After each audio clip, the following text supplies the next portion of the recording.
Contrary to popular opinion, the goal of college is to get a degree, which lands you a good job and a great future. In terms of academics, you're definitely not in high school anymore.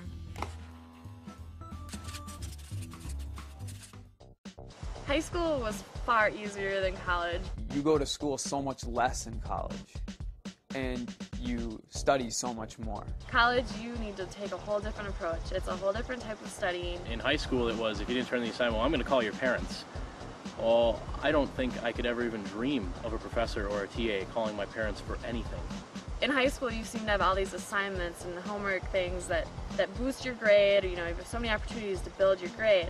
Whereas at college, you might have 1, 2 tests and a final or something, and that might be it. It is not easy, especially coming out of high school where a lot of students don't have to study really to get the grades they want because it's not as hard. And then you come to college and you have to study. You do have to read. I mean, you have to stay on top of it and don't save it for the last minute because you won't retain all the information. A really good idea is find study groups. There are always tutors at the library, that are free. I like to have a study buddy for my classes since I have a very busy schedule, so I can't always meet the professors during office hours. So it's nice to make a friend in class and just get together with them or call each other and talk about assignments if you're having a hard time.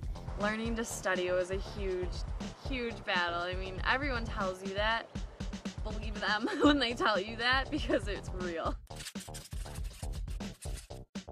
No one forces you to go to class, and sometimes professors don't even count attendance at all, so it's more tempting to skip class. It was a little bit shocking the first time I woke up tired and was going to go to class and realized that there's no one here making me go to class. I would not skip a class at all, because once you skip a class, it's like you have no clue what's going on at all. So you should definitely go to your classes, and it's a lot easier to do your exams and study for homework assignments if you're always in class. Otherwise, you just fall behind really easily. It's harder to pull your GPA up. It's very easy to pull your GPA down. You're left to fend for yourself. If you mess up, it's your responsibility. I just keep a really tight schedule. Like, I have an hourly schedule of what I need to do and what I need to get done, and I just stick to that schedule. I schedule my classes in the morning because I know that I'm a morning person.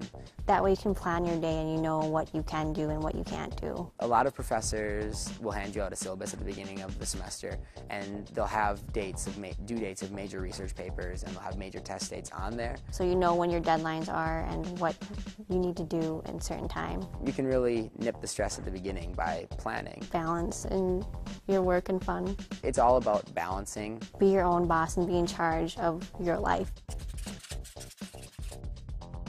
As a freshman, I was really intimidated by professors. They're these really smart people with doctorates who are teaching me all this information. How do I talk to them, and what if I have a question and they're going to think I'm stupid? And so email is a great way because you don't have to actually go to them. You have their email address right off the bat. You have their office hours. As I got a little bit older and got to know my professors throughout the semester, I felt perfectly comfortable with calling them at their office or even stopping by their offices. And so after I got over that nervousness, shyness, it was fine. Talking to professors was very comfortable. Oftentimes, if you come proactively to your professors, they're really good at, sitting down with you and helping you revise a paper. Professors are accessible if you're willing to, take that first step. They're teaching because they like to teach.